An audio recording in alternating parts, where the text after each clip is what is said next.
Earth from a simple distance in the perspective from afar, one's visual would be one Earth, and relation to Earth is simply part of a greater solar system, a greater galaxy amongst the infinite universe. And yet from the casual eye, an observer from afar would diligently come to the conclusion of one Earth and one humanity.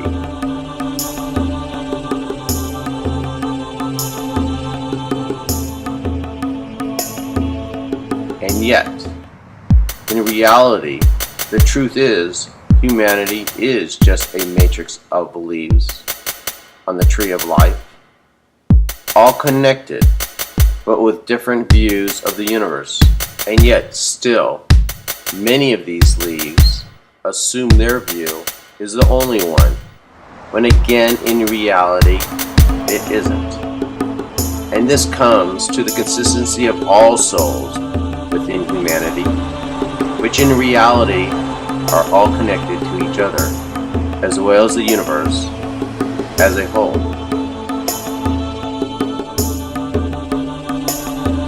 Hence, there is one, connected to one Earth, connected to one humanity, connected to one consciousness, connected within the infinite universe.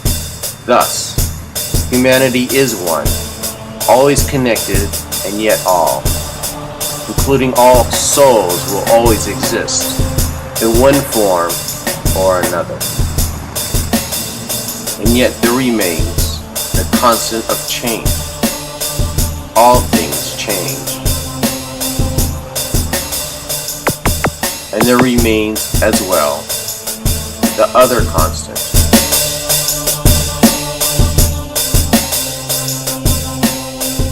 For every action, there's a reaction.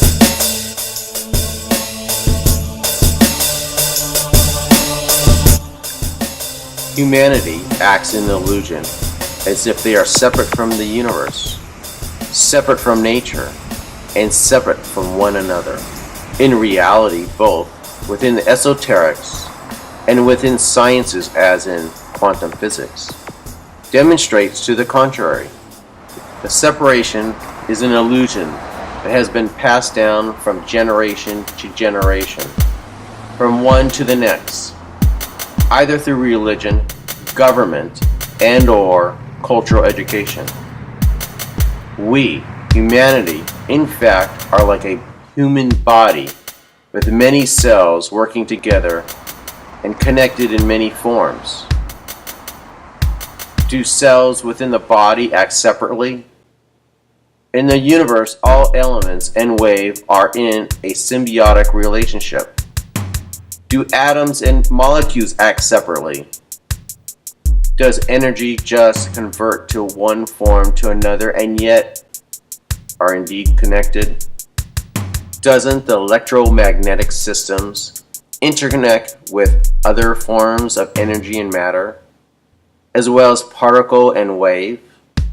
And still, movement is interconnected in all its aspects, much as within every soul within humanity. And yet, humanity illogically pretends that they are separate from the world, separate from the universe, separate from each other, whether it be by night or day. Humanity continues on the course of separation and fails to understand that they will continue the path of cancer-like symptoms of division, fear, and hate until they realize and recognize that we are of, by, and for the universe. We must listen and receive it being nature and the universe, and not at war with her, while also stifling her speech and thought.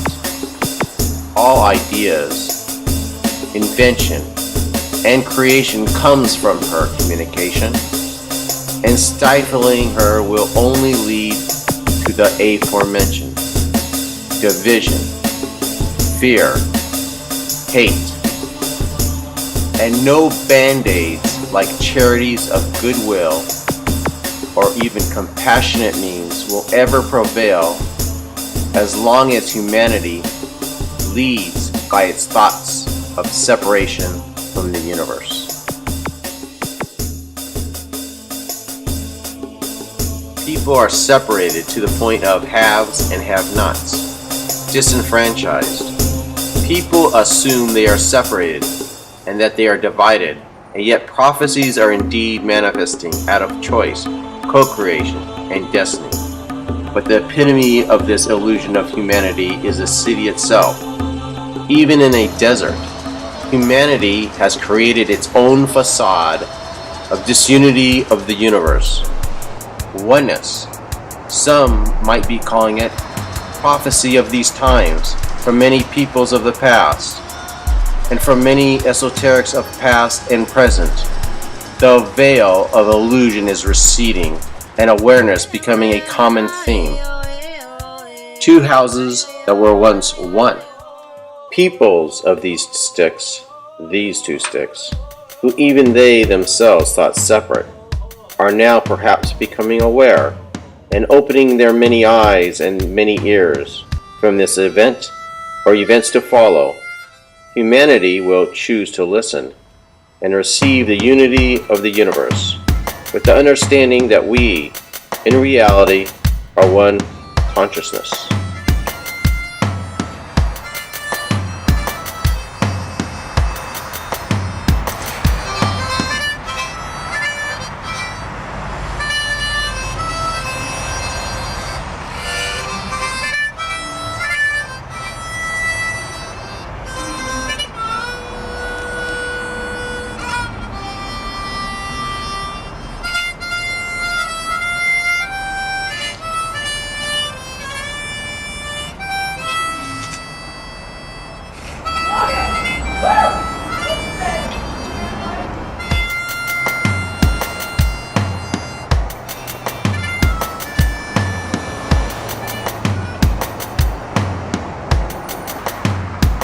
The Hopis, they themselves have been misinterpreted and misunderstood for generation to generation. Even their own message has been misconstrued, yet it is indicative perhaps for their message and understandings to be acknowledged in their true form. The question remains, where are they from? And what is their message and understanding? And what is the message and understanding from the elders of all the nations, of all Native Americans?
Vegas to Hoover Dam to Flagstaff, New Mexico, Albuquerque, Southern Colorado. Well, we've just arrived in Southern Colorado, and standing behind me is the 102-year-old home that is the Elders Gate, and it's just been recently renovated. It was owned in the home of Ben Yosef. Now, Ben Yosef is a mixed Cherokee Native American, as well as the adopted elder of the Apache Nation. Homotakiasi!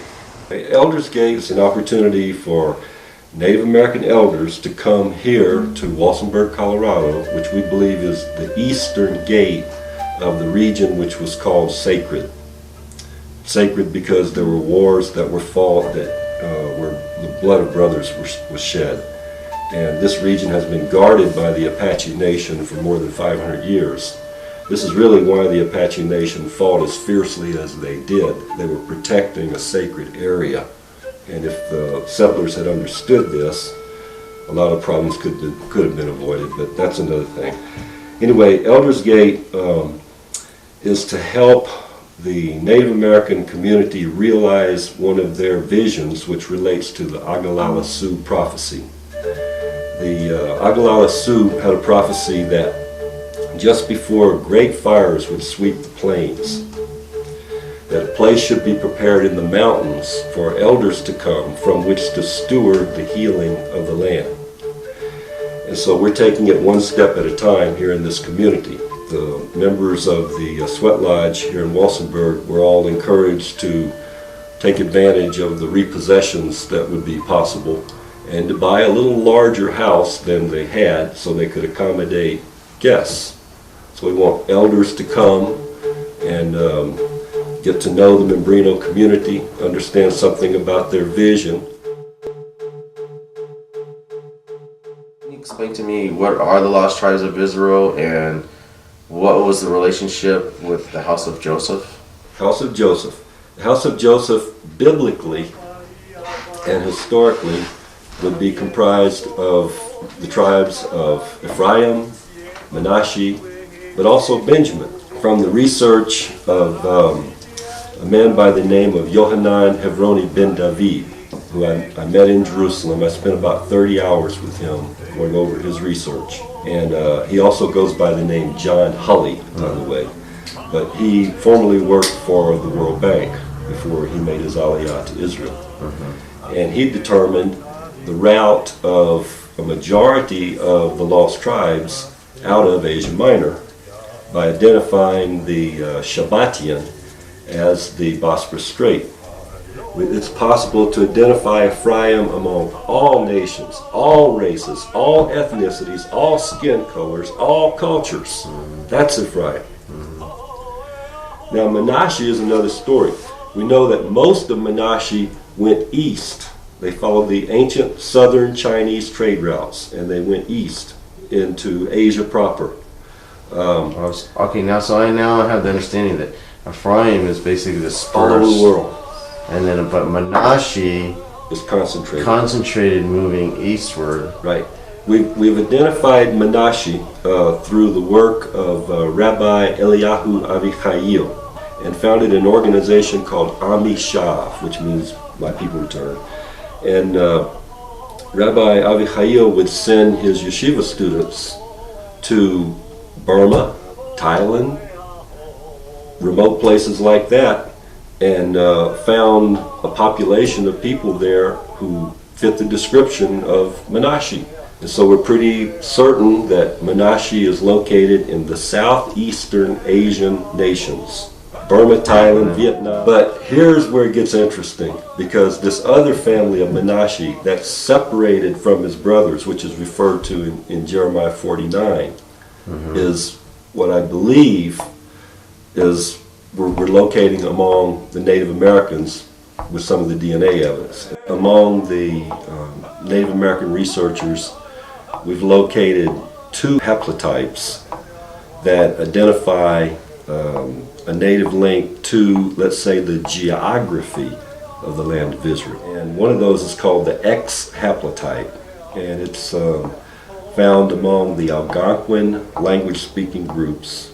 It's about 35 different tribes, upper Mississippi River Valley, up into Canada. And this X haplotype has shown up in pretty large concentrations among the Algonquin language-speaking groups, and the closest thing we have to the X haplotype shows up with the Druze in the northern part of Israel.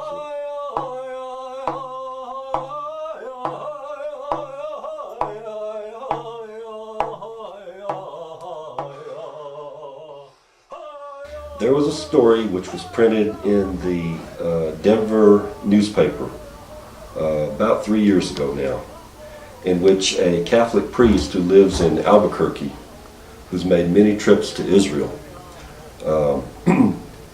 was interested in this genetic research. He felt like he had this affinity, he didn't understand it. He decided to get the test done, and it was a match. He had the extra Y chromosome. He not only was a Catholic priest, but he was a Hebrew priest. But there was an inordinate number of people in this Catholic church who had this extra Y chromosome. They didn't understand it. And so they expanded their research, and they determined from testing, I believe they've tested more than 4,000 males whose ancestors are indigenous to what you would call the Four Corners area, mostly southern Colorado and northern New Mexico. And from this population sample, Andrew, it's amazing. They have found a concentration 20 to 24 times greater than in any known population sample size Now, in the entire world, including totally Jewish population. no, that's what we were talking about earlier. Now, that you're talking about the Y chromosome. Now, what period of time did they do these evaluations and tests? They've been ongoing, say the last 10 years, they've been ongoing. What you're talking the southwestern areas, like that would include, I know, let's say Navajo, Hopi, Apache, would that be Arapaho? What other native tribes would that include then? Well, primarily you've named them in the southwest, of course the Zuni, and then you have the Ute Nation, which is in southern Colorado, and you have the Paiute Nation, which is in southern Utah, primarily. You have a number of other reservations in Arizona. There's a number of tribes that are involved now, but what I'm saying is that this extra Y chromosome is showing up in the DNA of peoples whose ancestors are native to this area, in other words, indigenous to this area, to southern Colorado, northern New Mexico, primarily. And what you would call the eastern gate into the sacred precincts, which is where you would expect to find a concentration of priests, isn't it? Can you explain to me what you know of any correlation to belief, like we just talked about, the belief systems, their customs of all the nations, and specifically, if you whatever you know of Hopi? I cannot comment to any wealth of understanding among the Hopi, other than I am familiar with an incident that occurred between the chief of the Hopi Nation and his 3 daughters before the chief died, in which the chief announced to them, and it got around to a wider group of people, that Tawana-Sabi, their place of origin, was Jerusalem.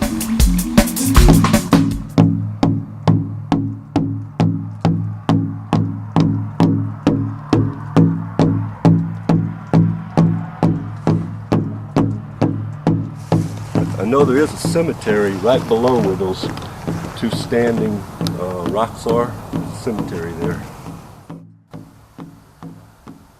Aho! Mitapiase!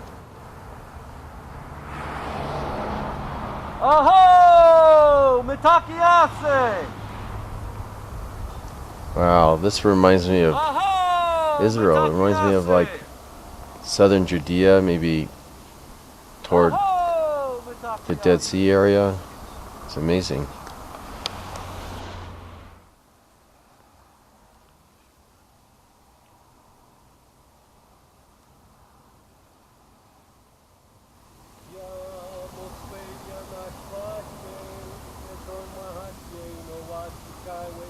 I have been singing for about 4 years.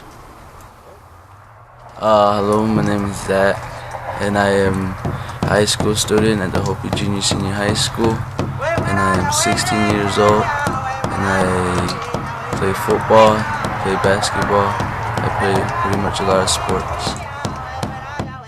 I play quarterback in football, and I play receiver as well. When I started singing, my older brother, I call him my older brother, but he's my clan brother, and he pretty much the one that inspired me. He was singing at a young age, and I thought it'd be cool to do the same as him. Sangiri ubihala, from my heart to yours. That's what it is. Hopi, then Tewa, and then what it means is, you know, all one.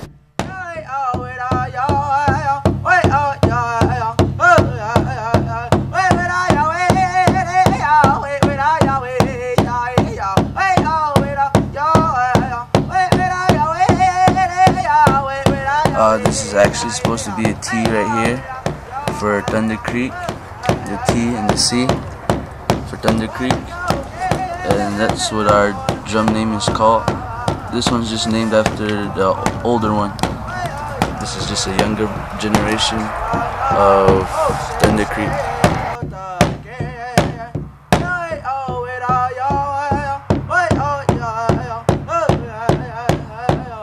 This baby Thunder Creek.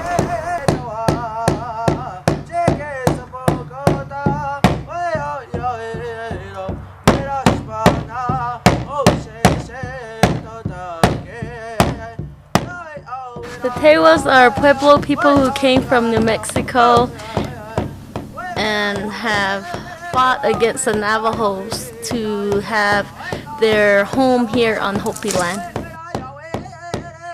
And this small drum is maybe 11 to 12 of us on this drum. We all have the same rhythm in the drum beat. We try to keep a good pace at our drum. It depends on what kind of song it is. There's a lot of different ways that they have traditions. I started from up there with my skateboard, and it came all the way down this. You take Sharpie cards right, too? around right there is where I wiped out coming down that hill. Behind there, then there's a hill coming down. I wiped out right there. There's a rope behind the hill, and it just goes all the way up the mesa. It takes you on all the way up on top.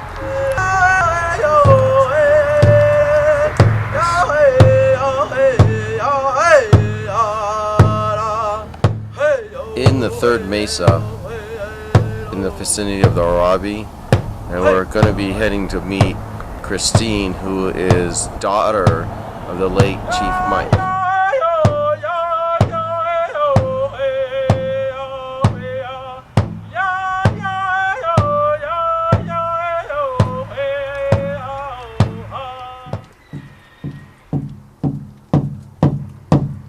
This is my dad, Mike Geshwari, and he lived in this house where I'm living now. And my name is Christine Geshwari, and I'm a daughter of Mike Geshwari and Elizabeth Geshwari. John Longa was my dad's brother's name, and he lived at another household. And that's my sister Rose. Hi, Aukita. Say hi. Say hi. Like my son Giovanni was curious, and he asked my dad about some of the stuff, and he said you have to be initiated into that thing to know what it's all about. So a lot of times my dad, won't tell us. So. But do you think your son knows something? Did he discuss some things with your son? Well, he discussed.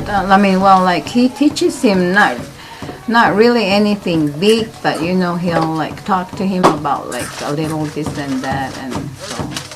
I understand that you are the grandson of the late Chief Mike.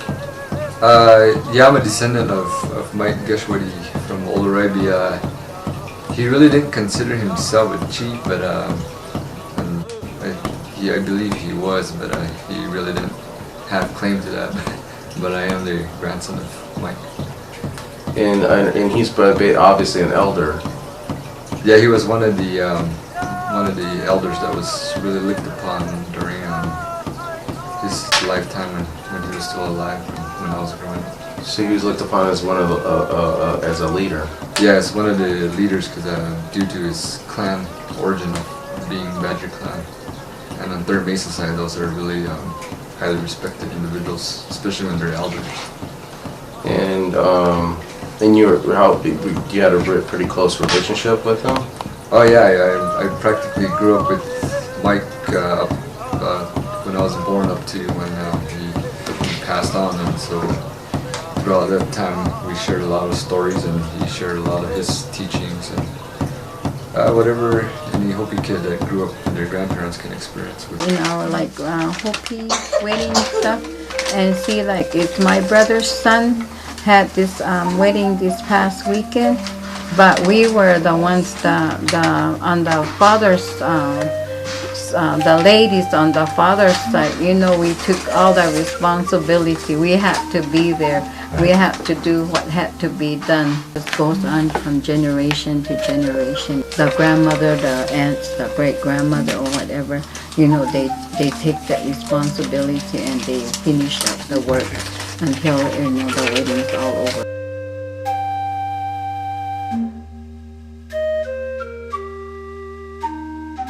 The boys' side, the fathers will take that responsibility for all this stuff to if they're gonna make the groom the Indian wedding robe and stuff, then he'll involve all the family men, relatives and stuff. And sometimes it happens in the kiva. They'll prepare the stuff in the kiva, and so everybody gets involved. That they ask the man folks to get together and do this. My dad was a weaver, and so we when my son was gonna go through the Indian wedding thing, I sat down in the kivi with my dad to prepare the stuff. He'll tell me, okay, it's time to do this one. So, and then he'll teach me, or he'll tell me when to pull the strings and all that. So, I got involved in doing that. I got some stuff ready for my own son to get married. If my daughter was to got involved or met a friend and say she didn't know who, she just met a friend and decided that they were gonna be coupled. And if we found out that the guy is of the same clan, they don't let that happen. Intermarries. You never marry your own clan relative.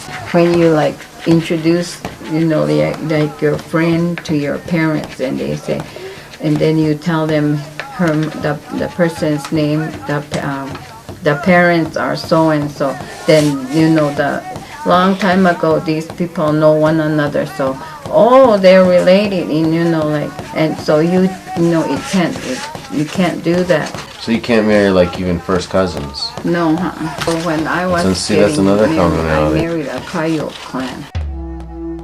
Was he a very spiritual person? Oh yeah, I've experienced a lot of his spirituality as far as prayer and what it took to survive as a Hopi man and in society, and as far as being a Hopi. And I've seen a lot of what he'd done growing up and what his father and mother taught him growing up. So a lot of that he still uses. You being so close with him, he passed information and teachings and understandings amongst the Hopi spirituality.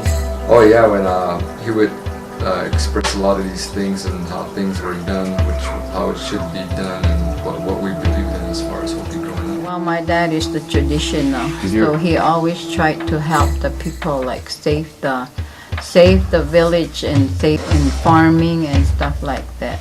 That was the reason why this village here, they wanted it to stay the way it is, the way the houses are, and they never wanted it really remodeled in a certain way. So that's why they never accepted electricity here. But now like these things came up like with solar and stuff, and they never accepted people to use like generators because like it's really noisy and you know it bothers the people that are like resting.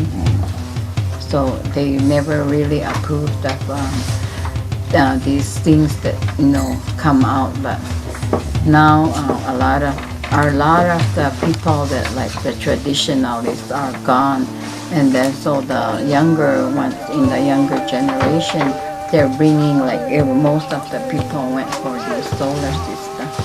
We don't have no chief over here. We don't even have no really an older person here to carry on that. It's supposed to go down to the Kachina clan, but they don't have no older person to hold that position. So I don't know like but when this village is gonna do something, they still the Mainalanta was our woman chief at one time. So when this village is gonna do something, and they're the clan that the Badger clan is the overall ruler of the village, and my dad was the last one to be the Badger clan here. So and when my dad died, there's nobody of the Badger clan now. So but then they still look up to my brothers, and then for something like for ceremonial purposes, you know, they say that, well, you're the son of the Badger clan, you can, you know, be the, you be the something like a leader. All the villages where we live, they have different kachinas, and they do them like in the summer, and during winter. But then that's the representative of, my dad told me that they are branched off from God, so that's why it's God Zina. Kachina is supposed to be meaning God Zina, where Zina means that we're branched off from that. Miss Kiana, this is like Eagle Kachina. It comes in that's for us, and spring. These are the other Kachina dolls. Corn Kachina, and this one's probably the same thing, corn Kachina too. Right now, standing on the third mesa, and we had been on at Rabi, which is actually the oldest area known. And here's the other village, Hutavia, which is also the third mesa, which I am now looking over, enjoying the grand view of it.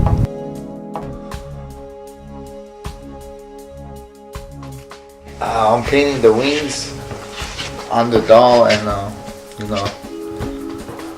got black around it. The Pahana told them to wear their hair like that as a window. It's a traditional haircut. How long have you been making kachinas?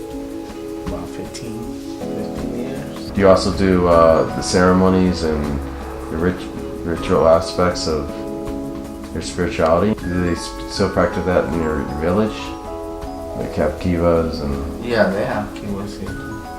6 kivas. 6 kivas? Yeah. Like how do you feel about their prophecies about their return to the source? Tuana Savi. How they got back together? Yeah. How about the return? Oh, the return. To Tuana Savi.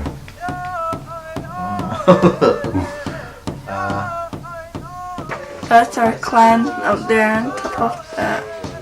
Has a roadrunner footprint on its eye or something. Yeah, that's our clan. It makes it our clan because it has a roadrunner footprint on there. So are you sort of like, I'd say, de facto leader in a sense? Well, like I'm not a I'm not a Badger clan. I belong to because when you're born into your mother's clan. When my dad goes to the meeting, like at the tribal hall, to fight over something, like when they want to stop these people from doing this and that, then, I would only do the letter writing for him. But when my dad passed on, and they were still fighting for a land area, I told them I can no longer do that because that's not my responsibility. That's not my given thing. Because I'm not a Badger clan, and I can't fight for something that doesn't belong to me. Our clan is Greasewood. So that's what, but my dad was a Badger clan. But it's about, like I said, everybody looks up to my brothers for being the Badger clan sons. And yet, so they're the ones, it's mainly the man that takes the responsibilities in the kivas. So now they look up to my brother and them for, so when it's in February, they'll be waiting for my brothers to come and open the kiva for them down here. So when this village is doing something, they go to that house, the first house when you're coming in, it's a rock house. They're the parent clan and the Kachina clan. So then we go up there and we get the permission from there to be like, sort of be the leaders while we're going through this ceremony. And once we get done with the ceremony that we're putting on, we go back up there and we tell them, okay, I'm returning your responsibility. You take over the whatever, that I had borrowed from you. You take that back, or no, I'm giving that back to you. But your dad said that the Hopi came from Jerusalem and migrated here. Mm-hmm. My dad told me that we came from Jerusalem, and so that's why some of our own Kachinas are named after, the holy, the white Kachina that comes with a cone hat, and that's representing the leader of the people. And then there's another one that comes in the morning that would yell out some stuff like in February. All these things happen in February, and that's supposed to be like he's saying, oh holy. We are all of one family with the Jewish people. In some of the Kachinas, you have things like the cross and things like that we might have picked up along the way that we've seen, so we depict these in some of our ceremonial ties that we do within our ceremonies. Like some of the symbolism that we use, a lot of that, like how we see these in Christianity to a lot of other cultures, like dots, zigzags, patterns like that. So a lot of that he talked about how there might have been a connection. Did he say any reason why this was so important to divulge? Because I understand he divulged it to a group of elders and other people. Yeah, he talked about the clan symbols, that the clan identities are really important, because that's how when we emerged, like I talked about the creator tells that you're going to be this person, these people, and then within that the migrations, like you guys are going to be fire coyote, you guys are going to be roadrunner, and then Riso eagle, and these are going to be your duties for the people. So that clan symbolism in Jerusalem put the tie together back for him, that maybe these certain clans did migrate through there. That's part of our symbolism, that they might have reached there and came back and told those stories to them, which kind of makes sense. Did he give you specifics of how and where how he felt that there was a definite link, or was this told by his father or other elders? He had two influences from some of the stories passed on from his father, his brothers, uncles when he was growing up, to and then the other influence of the Bahana, where they have pictures of petroglyph, things like that, which have the same exact symbolism. And some of our petroglyphs, when clans reach somewhere, they etched in the stones that we reached here, so they leave their clan symbol. So in Jerusalem there was some of those findings there, and then here we had the same symbolism. So him seeing pictures really kind of connected that for him, that the stories made sense that his fathers told, and then the influence of pictures that really came together. So they do chants. I know there's Kabbalistical chants that's always carried through since the time before even Moses. It's called the Otiyot. Now, how's the correlation with, do you know of the chanting or prayer or events that they do as a correlation between what you may know of any of the tribes amongst Native Americans. On Sundays, here in Walsenburg, there's a sweat lodge about a mile from here, in which before sun dancers, it's a lodge for sun dancers to prepare for the year. But before they would go into the lodge, we would assemble around the father drum, and everybody would play the drum, and we would chant. And the chanting is done with the syllables Y, H, and W, which I don't think is a coincidence. This is, of course, the divine name. Right, and that would be, and we'd say in Hebrew, Yud He Vav He, or Yahweh is the divine name. All 11 of us, we sit at the drum and we all try to keep the same rhythm and the beat on hitting the drum, because sometimes the drum, it's a sacred thing, and sometimes we have to keep it that way.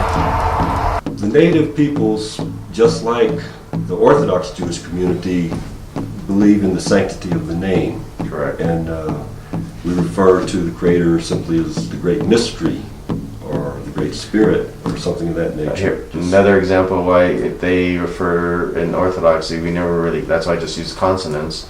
They refer as Hashem. Exactly.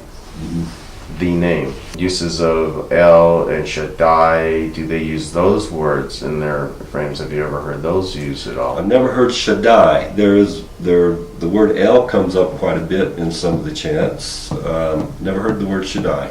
We talked about was how how in our ceremonies we sing and we have these strong prayers, and other tribes like say Africans, they have their chants and prayers too. And then going back to Jerusalem, how they sing and have their chants also. So that's how his connection was, of these commonalities, that we had a way of all praying alike almost.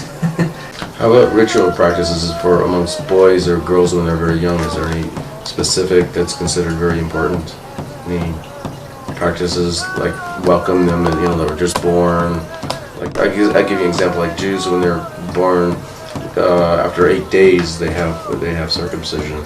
So do they have any ritual practices they feel that's important, like whether it's like a covenant or a passage or something very important, whether boy or girl? Oh yeah, well, when you're born on the Hopi, if you're born into the Hopi way, the mother and the child automatically go into the ceremony we call 20 days, where they stay away from light, salt, and fat, and that the mother's fasting for 20 days with the young one in light, where they can't see the sun for 20 days, and that goes back to the number 4, which is 5 days. I don't really understand that, but you divide 20 by 5, that's 4 days. 4. So they use the number sequence like 5, 4, 20, yeah, 16. Yeah, where 4 is still a factor somehow. But going back to the ceremony, the mother and baby go through the 20-day cycle, and then on the 20th day, the family comes together and they wash the baby's hair and wash the mother's hair, and name the baby, giving their Hopi name, which they'll be known up to the point to which they get initiated into a society, and they'll be renamed again, like they're reborn again. So things like that, where you get a Hopi name that you'll be known for the rest of your life up to the time you leave the earth again. So yeah, there's rituals from when you're born, and then in between when you're going into manhood or a society, and then same thing's done when you leave this earth, where they wash your hair again and rename you and send you away again. So they wash their hair and they wash the body when somebody passes away? Yeah, they do that and all that stuff. So they wash the body and cleanse it, and yeah, so like babies are born in the fetal position, and then when somebody passes away, then they're placed the same way again, back in the earth, so back into Mother Earth. So return from the ground back to the ground. Yeah, so it's like a whole life cycle. We are born from Mother Earth. Do they have correlation as numbers? They always do things of 10, of setting up the minion as establishing an accounting factor, and do Native Americans use, like you're talking about certain people that they say, hey, we need at least 10 men or 10 women in establishing any rituals at all? No, it's a little different system and setup where the elders are more or less gathered together and make decisions. So there's really no limitation on numbers relating to the Kabbalistic understanding is the number 7 because of the 7 directions. And when you pray in a Native American fashion, of course you're always praying to the Creator, but you're praying facing the 4 cardinal directions, up and down, and then the 7th direction is considered to be within. And so you customarily will offer tobacco, because we don't have the Patum Hakatoret, the holy incense. So the incense that's been adopted here on this continent has been tobacco. And if I could mention just a couple of parallels with the Sundance. Okay. The Sundance, to me, is a dance that would have been put together or choreographed or planned, whatever, by a Hebrew priest. Because it's in accordance with every aspect of halakha that I can determine. Now, who performs the Sundance? Of what tribes? A number of different tribes. There's a couple of different traditions. One is the Lakota tradition, which is mostly the tribes in the north. Correct. But there's also Sundancers from Mexico, and they're the ones who've been coming up to the Sundance that we have here in this area. There's a lot of purifications. For instance, we talked about the baby naming ceremony where the lady is steamed on her vulva area and things like that to help the healing process. And somebody passes away in our family, we bless ourselves with the cedar, wash ourselves with the cedar water and the cedar smoke. And before ceremonies, guys sacrifice staying away from their wives or staying away from sexual encounter, things like that, female things, and before and after. And then after almost every ceremony Hopis do, we believe in staying away from the same things like our spouses and other activities for 4 days. So that's a way of purifying ourselves. They do any holidays particular that would that you focus basically on moon patterns, like whether it's a new moon, quarter moon, a full moon? Do you do corresponding? Does you do your holidays fall on moon patterns, or? Yeah, we believe in a lot of the solar calendar and then the lunar calendar, where there's specific individuals throughout the villages that watch for the sun, of how it sets or rises, how they determine where we're at in our ceremonial cycle, and a lot of the ceremonies are based off the lunar cycle also. So that's how they base it, to new moon, to the end of it when it dies out again, and then the next month comes so that's how we base it off. The fact that the Hebrew priests were told that God was no longer pleased with the sacrifice of animals. The Sundance doesn't sacrifice animals. Sundance chops down a tree. The tree is the chosen one. The tree is set up, and it's the dancers, the warriors who want to prove their spiritual mettle, so to speak, to suffer on behalf of the people, who go through non-life-threatening piercings. And there's a number of things that relate to the number 7. The number 4 as well, because of the idea of totality of the surface of the earth, the four corners. Of course, and that's like within Jews and in Kabbalism, the 4 is very powerful correlation of, it literally means of the world. Simply amazed, Ben Yosef. It almost sounds like something out of Ezekiel between the Hopis elements and the Native Americans. There's a number of parallels to the book of Ezekiel. And in Ezekiel 37 especially, the dry bones you're referring to. Well, first of all, we know that these there's flesh added to these dry bones in the prophecy, and there's sinews that are added. And the last thing that's done to these bodies that stand up is breath enters into them. And that tells us that everything that's happening, especially with the identity of the house of Joseph among Ephraim, assimilated worldwide, but among natives as well, it's a move of the Spirit. It's the Spirit of God. It's the Spirit of God reviving the house of Israel. The dry bones are called by Ezekiel specifically. He's told, Son of man, these bones are the whole house of Israel. Now, that may mean that the dry bones include Judah, but it certainly does not exclude the northern tribes of Israel.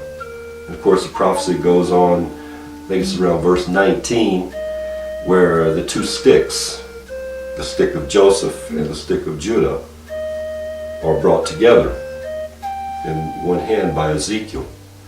And from that point on, Israel exists as a reunited, reconciled, and restored nation. There will no longer be two kingdoms, only one kingdom. But it's important for the Joes to make their return to the land and there reconcile their differences with the house of Judah. And we'll see these prophecies coming to pass. But I would like to say that there are people who believe that the two sticks, the stick of Joseph in the hand of Ephraim and the stick of Judah coming together, are the fulfillment of the Hopi prophecies. Did you ever look into any correlation of prophecies that were similar to between Judaic and Hopi? Oh yeah, he did. He did talk about similarities between like prophecies Hopis had to other tribes had, and then to the Bible, things like that. So it was just all said differently, but it all had the same outcome or consequence in the end. The Bible was talking about like there's going to be a great plague one day, and how he talked about that too. That the Bible is saying the same thing, that there's going to be a disease that's going to kill people one day. The Hopis originally came from Jerusalem and migrated over here, and then they split up, went into their Katrinas, the different branches, and that meant that they were kin to the Jews, and they're basically brothers. I just never heard anybody speak about that. This is what was divulged to us from the daughter of Chief Mike. Already? Mm-hmm. Which is basically unifying To another set of people merging back together as brothers. Yeah. And that's the start of, I guess, within the prophecy of the Hopis. I'm Mark Edward Harris. Do photography and writing. I tend to do a lot of travel photography, and I tend to specialize in photography off the beaten path, having done books now in North Korea and Iran, 80 countries so far, Myanmar next month. There's something magical about a photograph and its ability to freeze a moment in time. And so not just my own photographs, but I'm fascinated by historic photographs. And we've really only had that ability since the early 1800s to freeze a moment in time. And now, obviously for the last 100 years or so, we've had the ability to do moving pictures, and I venture into that a little bit.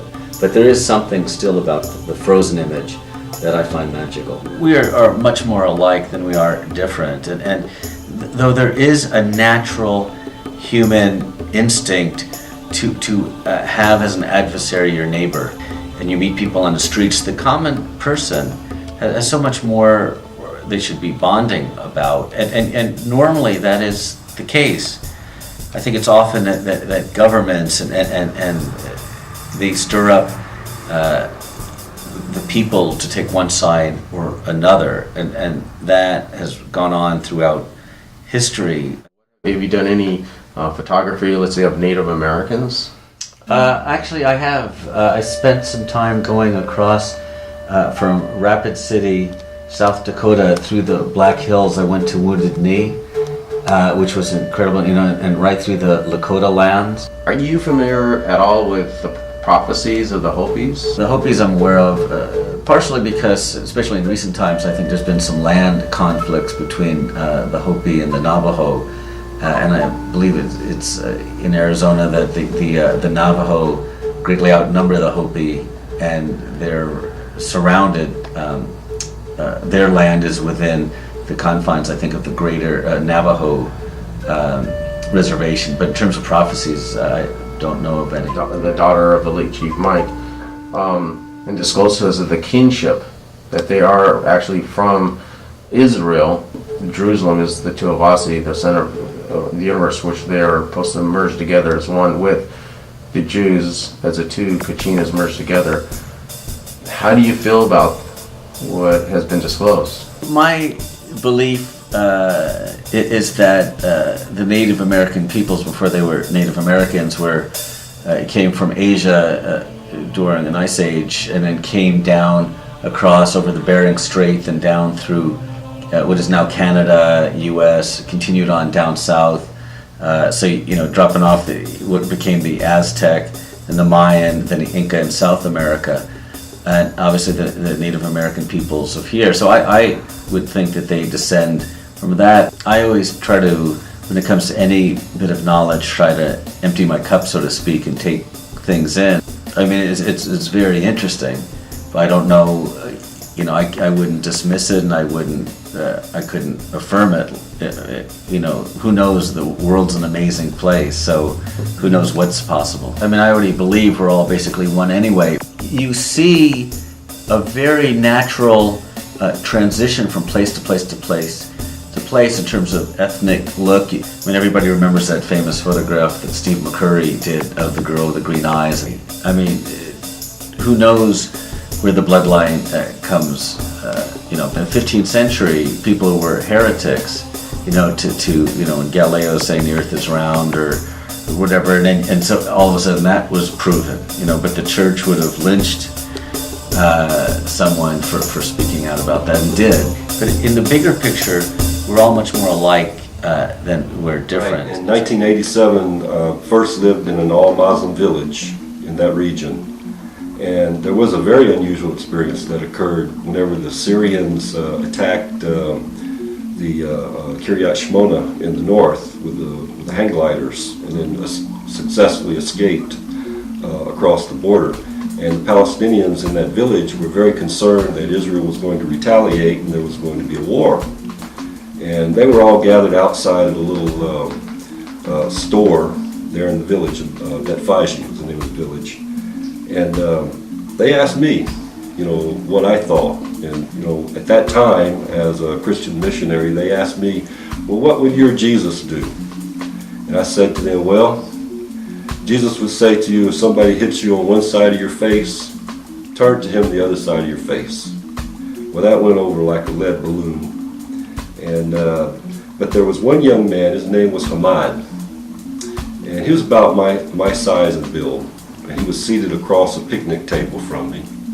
And he gets up from the picnic table and he comes around on the other side, and I stand up and he says to me, Daniel. They call me Daniel because my given name came out kind of strange in Arabic. So they called me Daniel. So he said, Daniel, you say I hit you. You hit back. And I knew the way he said it, he was ready to demonstrate it. And so I prayed for wisdom of what to do in this situation.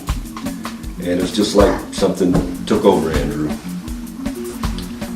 I slapped my hands down on his shoulders as hard as I could, and I looked him in the eyes and I said, Hamad, if you do this thing, I will knock your block off.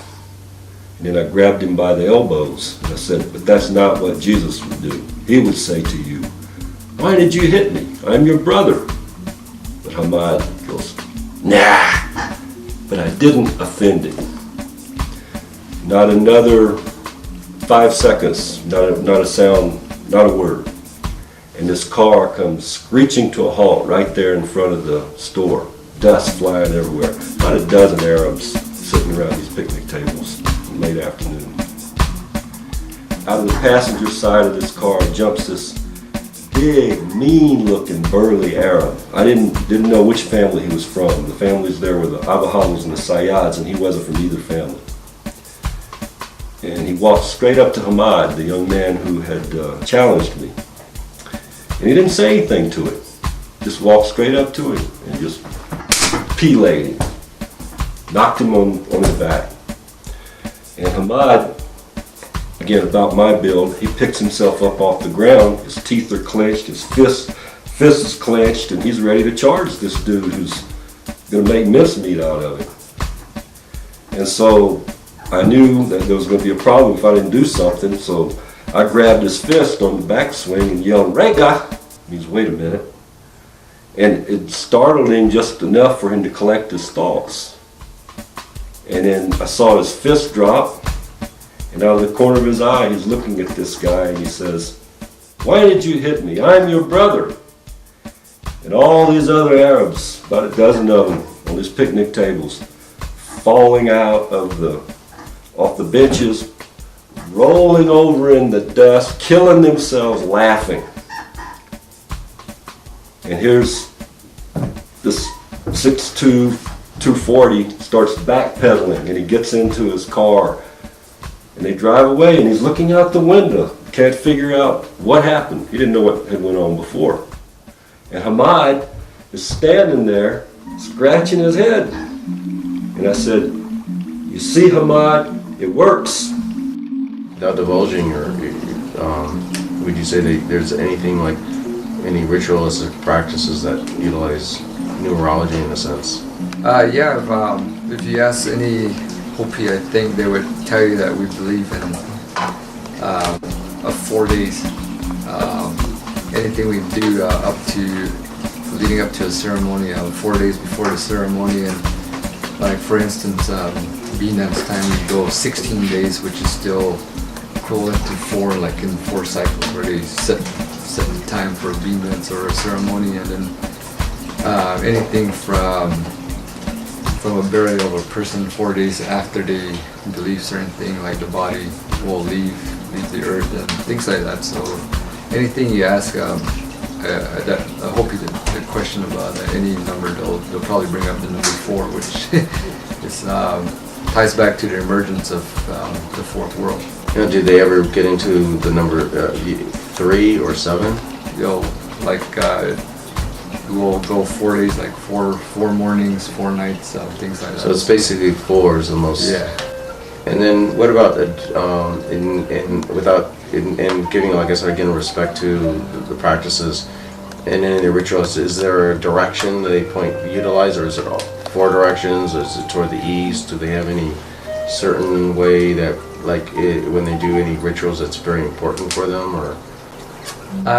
Depends on the ceremony, but for any ceremony, for instance, say the Kachina Society or the like a marriage or anything, we never forget, like we call Olmec, the 4 directions, Olmec, Akek, Tatkek, like north, east, south, west, and then up above, and then also down below. So we pray 4 directions, of course, up and bottom. So basically, there's even going to 5 directions. Yeah. So we don't forget top and the bottom also. Well, what do they utilize the 6-pointed star? Is that the one that's in the Jerusalem flag? Yes. The blue star. Yeah, I've had a conversation with my grandpa about that when he talked about it, because we do have the 4 directions, but I can't really recall what exactly we're explaining about that. But yeah, there's the top and the bottom. We don't forget about. I think he connected a symbolism to that might have been part of it also. So we have a commonality. We have a focus on the numbers. We have the focus of spirituality, the creator, the utterances. Actually, most important, they have a perspective of the universe and don't use God's name, which you would think the only one of peoples that do that or the people of Israel, and one house is Judah, and now perhaps the other house is Joe, which is what you're establishing as the Native Americans of one of the lost tribes. Hometaki Yasi. We're all related. Yeah, fascinating. Unbelievable.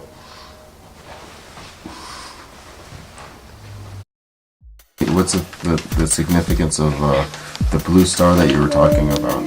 The blue star is like, it's supposed to indicate when it's time for the blue star to come, or it's getting, and the world, it's coming to an end, I guess. And So somebody's supposed to bring the piece of that part of the yeah, tablet somebody's that's missing. supposed to bring like the a piece corner. of that tablet. So and then it's supposed to be like when it's found, it's supposed to be uniting together, or that's where it's supposed to be. So everybody's supposed to be in peace. Then where the red light was really, it was really big red across the sky. It stayed like that for like a couple of days, and then. But we tried to ask my dad, but he told us that, we have to be initiated into that society, so he didn't tell us what that really was. Who's the person who's supposed to bring you that stone? That's the missing part. I don't know who the person that's supposed to bring us the stone, but they're always like looking for it, or like who has it, or like if it's somewhere across, like in Jerusalem, or wherever they came from, or where it was left. We have believed that when we meet the white brother one day, which is really expressed in a lot of history books also, and through oral teaching, that when we meet this white brother, who I think a lot of people believe it may be Bahana, that he's going to have a tablet with him, a stone tablet with symbols in it that's going to connect these pieces of the world almost coming to an end. So that hasn't happened, or where he's going to save us, things like that. So it really has some of the ties in it. For instance, we do the dry farming where we plant, and when we plant the seed, it's similar to how babies reproduce. We're planting the seed into earth, and our food grows. That's how we're going to survive, things like that. So I think that's what you're getting, the other, like it interconnects that way also. So like basically like us connecting to Earth and realizing we're part of the Earth, and of Earth is really important, that we have to realize how we're so connected and not be like a war of it, or feeling separated from it.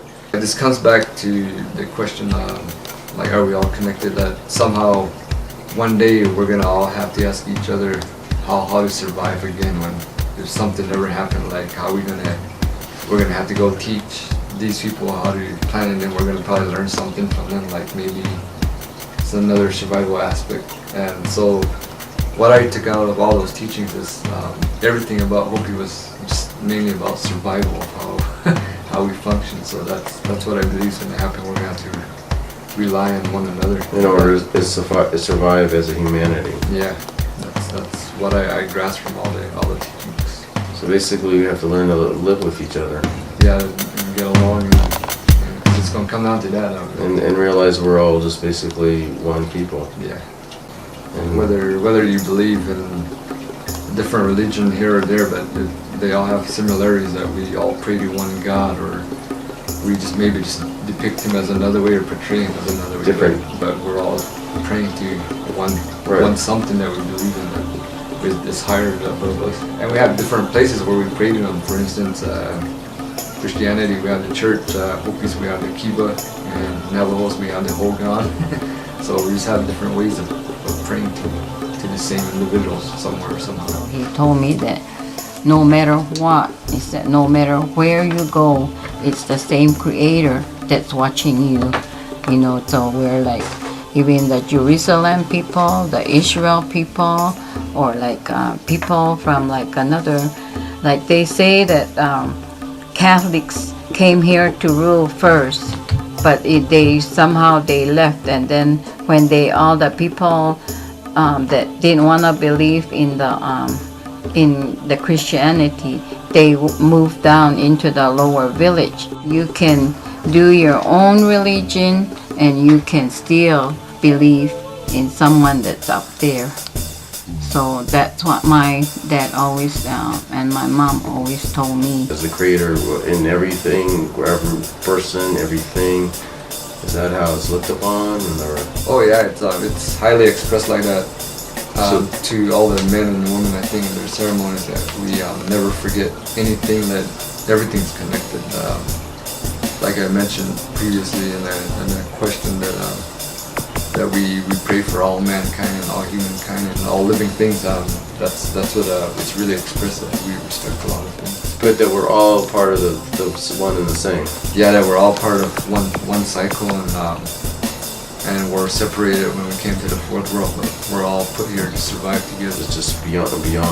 Is it looked upon that, like, as opposed to looking at it as a finite idea?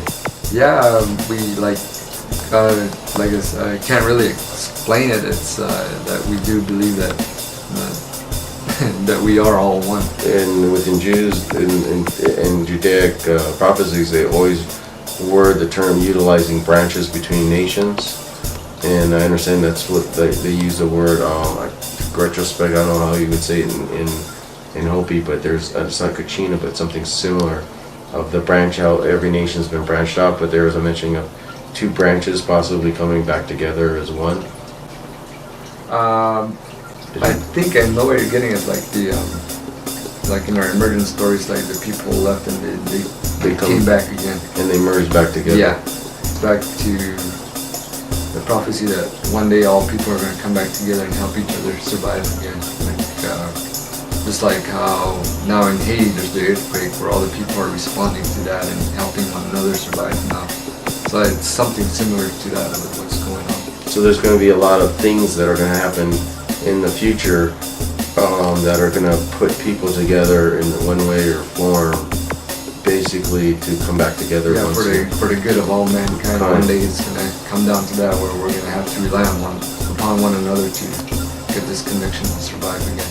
I understand there was migrations going north, going west, going east, going south.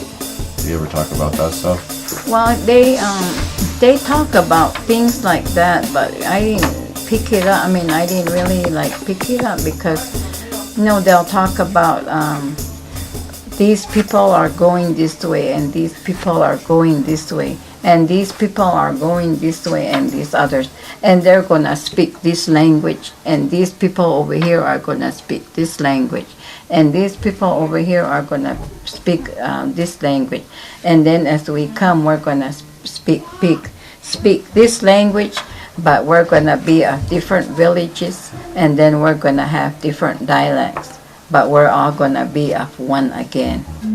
We're all like brothers and sisters.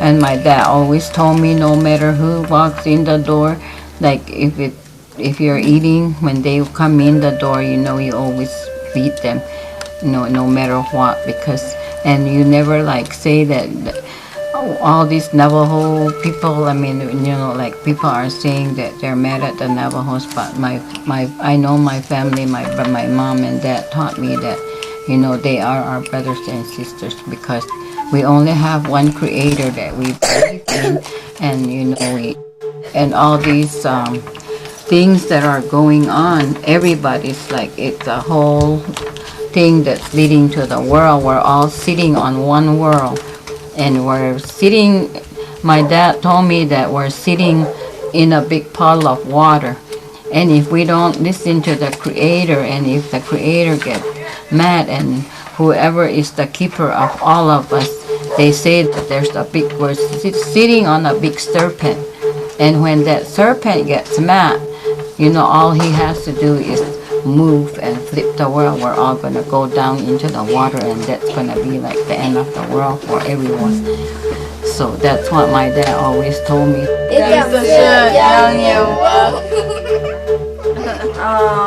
This is the only one time we could work for when we're dancing butterfly. Then if you're gonna dance after another one, they make you a different one than this one. This is me when I was in Head Start. Sweet, sweet love. Oh, hey, hi, ho, hi, hi, oh, hey, hi, ho, hi, whoa, hey, hi, ho, hi, whoa, yeah, hey, hi, ho, hi, ho, ho ho ya hi ya hi ho ya ho ya ho ya na hi yo hey hey ya ho ya ho ya hey ho hey ya ho ya hi ho ya hi ya ho ya hi yo ya hi yo we ya no ho we dia ha dia ho wo tia kawada shekiwati o so ele ada so ede kikawa shakieto akieto kirabaso binyane ika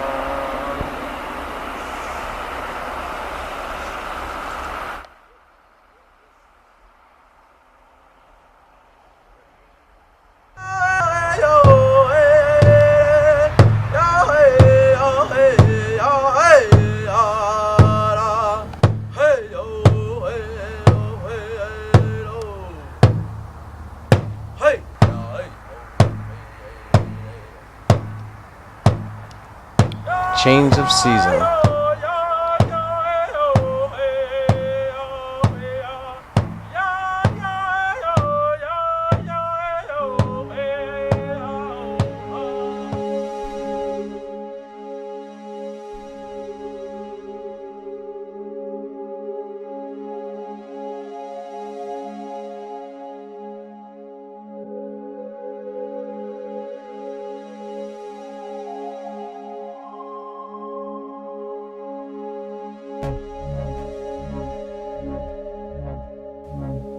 From a distance within, from within every crevice and every turn upon what seems to be a new and greater understanding, I continue on my path, my journey. We are all on such a path, such a journey. I dance inside a circle of men and women, they say. Long life inside a circle is made, they say. Inside our circle dances the Great Spirit among us, they say. Having to prepare, he walks, friends say. He walks back to Jerusalem, where the first tribe call home. Tikindil, Yui, Jerusalem, Tui et tu, Oshi, Viet, Owati. I feel their message, their origin. I listen to their voices. The Creator, one humanity, one world, unifying all. And I hear their hearts and their minds speak of our oneness. My heart beats to our Mother, Mother Earth. While feeling her love, I feel the unity within humanity, while always respecting the individual. I feel the empathy, the hearts of mankind, their tears and their joy. I feel the pain of mankind, the sorrow, and yet I feel their everlasting love and happiness. I feel the very steps, the journey in all mankind's heart.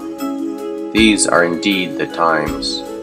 As these words of the Hopi render within my heart and ears, the time for the lone wolf is indeed over.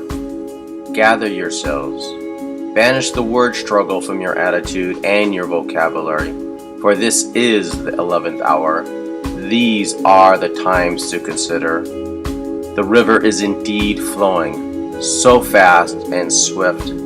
Let go and open your eyes and lift your head, for we are indeed the ones we've been waiting for. Two peoples unite, two cousins, two sticks of two houses become one, as they return to the center of the universe. The Tuwanasavi, the Tzion, Yerushalayim, and yet upon my present journey, painted and marked, reminding me of a greater awareness and understanding. Within all of us, our shadows do indeed follow our steps, to remind us the dark side of humanity is part of each and every one of us. Yet we, humanity, have the ability to learn and to grow by first becoming aware of the darkness within the thoughts of separation, creating a division from humanity, from nature, the universe, and Mother Earth. We understand that we are not separate, but are one.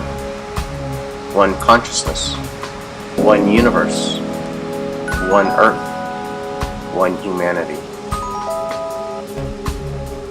And yet with different views on the tree. And for my new journey, much like humanity's, humanity, can grow as we can learn to understand. We can learn as we step forward and not backward. We have the ability to choose. Reflecting upon my thoughts, I step forward while contemplating my recent journey. I have learned much. I have experienced many. Open your minds. You will feel. Open your heart. You will hear. We are one. We are one. Love. Light. Asune.